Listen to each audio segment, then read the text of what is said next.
I'm not very good at market timing. I own copper. I own all the metals. I said before, I own all the commodities.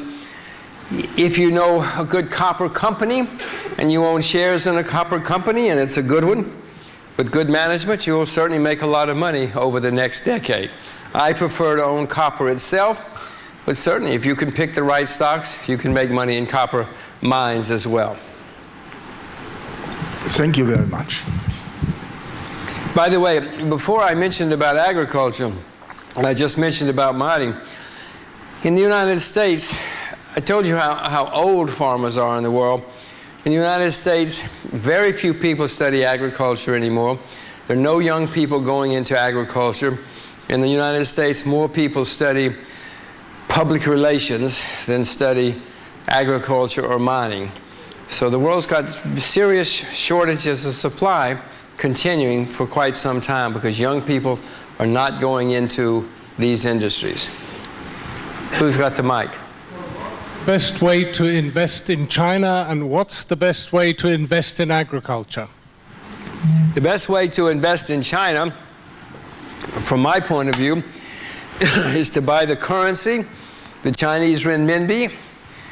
It's getting easier and easier to buy it. The Bank of China is going around the world opening branches. I don't know if they have one in Austria yet. They certainly have them in some cities in Europe and America and Asia, and the currency has been depressed, whether it's artificial or not. It's been depressed for some time, and in my view, the renminbi will go higher.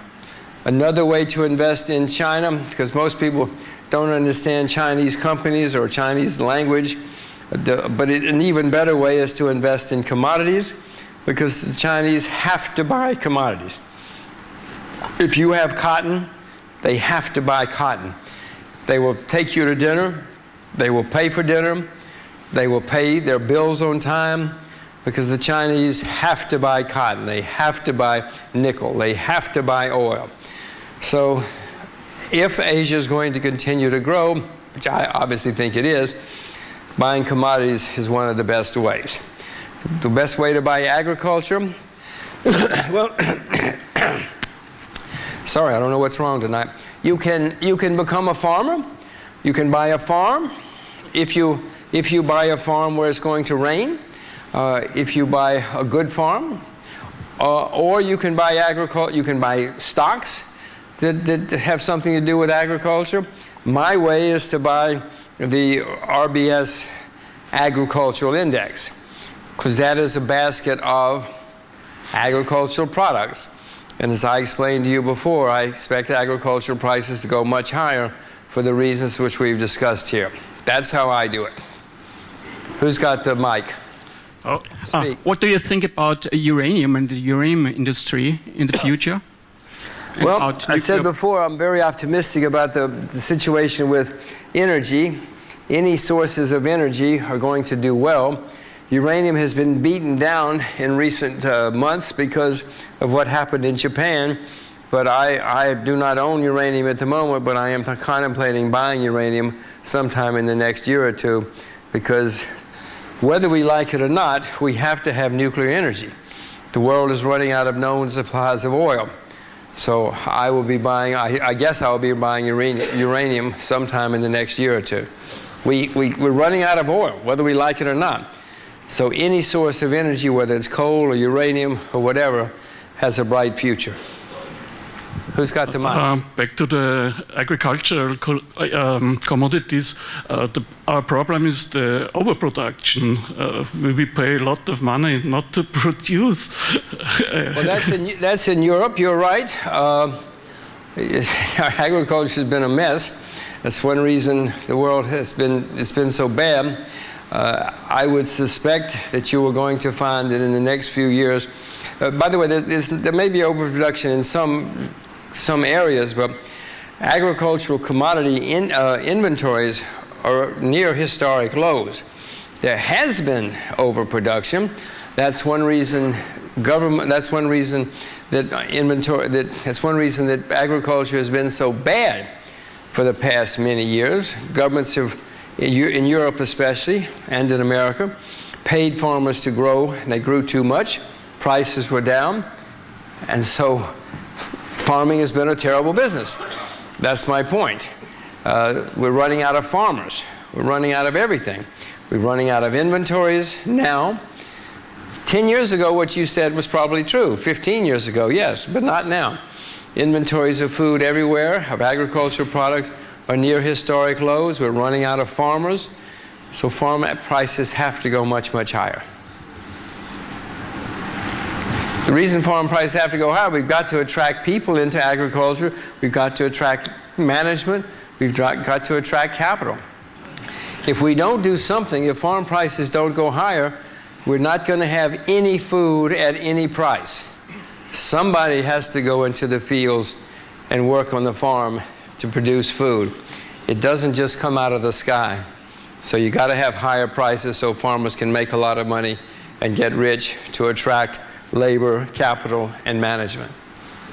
Who's got the mic? I think you have said previously that when things are bad, politicians blame three groups of people: foreigners, people with money, and journalists. So I wanted to ask you, in Singapore, you're a foreigner, you have money, and well, you're not a journalist, but you're on TV a lot. So is it safe for you? Well, just to explain the question, I have said many times, and I'm glad somebody listened, that when things go wrong, politicians always blame three groups of people. They always blame foreigners, because foreigners don't have much influence. They have funny languages, funny religions, they don't vote, and so it's easy to blame foreigners for your problems. They also blame bankers. Nobody likes bankers when everybody's rich. The bankers are always rich, especially when other people are suffering. So they blame financial types, bankers, stockbrokers. And they usually blame journalists as well, because they say, if the journalists didn't write about our problems, we wouldn't have problems. You're right, I do live in Singapore. I am a foreigner. But so far, Singapore is a country which is trying to attract foreigners. Singapore has a very, very serious demographic problem. They're not having any babies. Singapore has among the lowest birth rates in the world. So Singapore, for the last 50 years, has been very open and receptive to foreigners, and have asked foreigners to come in. They need the capital, they need the people, they need everything. But, like everywhere else, there is a certain backlash starting even in Singapore now, because when things go wrong, people start blaming foreigners. Even open Singapore is getting less and less open. So far so good. So far they haven't blamed me for anything. I've done various and sundry things in Singapore. They use my little girls on TV to encourage the Chinese to speak good Mandarin. My little girls speak better Chinese than most of the Chinese in Singapore. So they use them on TV, these little blue-eyed, blonde-haired girls chattering away in Chinese to try to shame the Singapore Chinese into speaking better Chinese. So far, so good, but if you see me run out of Singapore, you'll know something went wrong. Who's got the mic?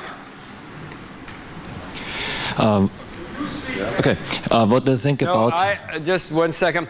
I do not speak Chinese. I am hopeless. My little girls tell me, Daddy, please do not speak Chinese.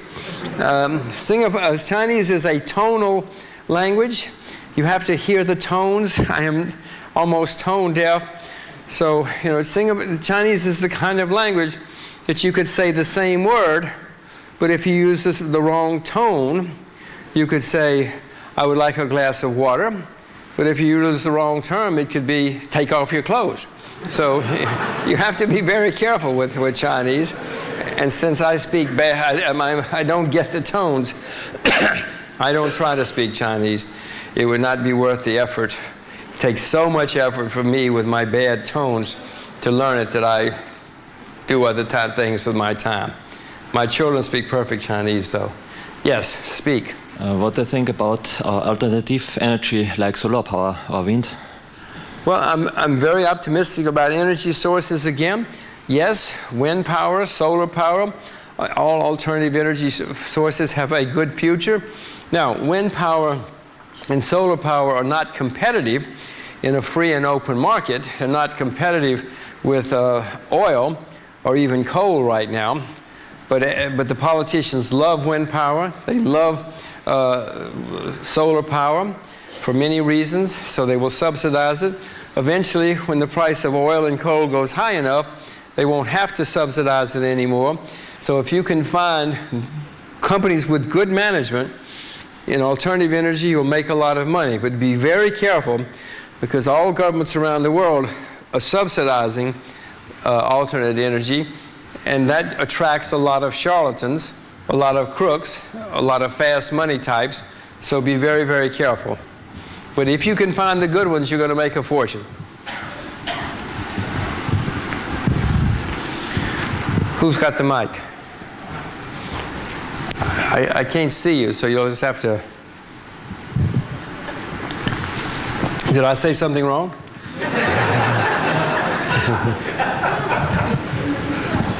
Mr. Rogers, when someone picks a stock, he follows a bottom-up approach or a top-down approach. Is there a similar technique in choosing the right commodities, or how do you choose the right commodities in order to make a fortune, as you say? You said when people pick stocks, they use which kind of approaches? I think you said bottom-up or top-down. Well, with commodities, commodities are easier to understand and invest in than stocks. Nobody can ever understand Siemens, not even the chairman of Siemens, because there are thousands of employees, products, suppliers, factories. Nobody can understand Siemens. But cotton is simple. We all know what cotton is. All you have to do with cotton is to figure out whether there's too much cotton or too little cotton. I didn't say that was easy. There are millions of people trying to figure out all day whether there's too much cotton or too little cotton. But it's certainly a lot simpler. We all know what cotton is. We know what orange juice is. We know what oil is. We know what copper is.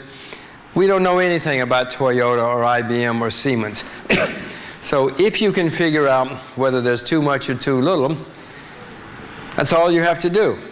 That is not easy, but it's certainly a lot easier than understanding Siemens or Toyota.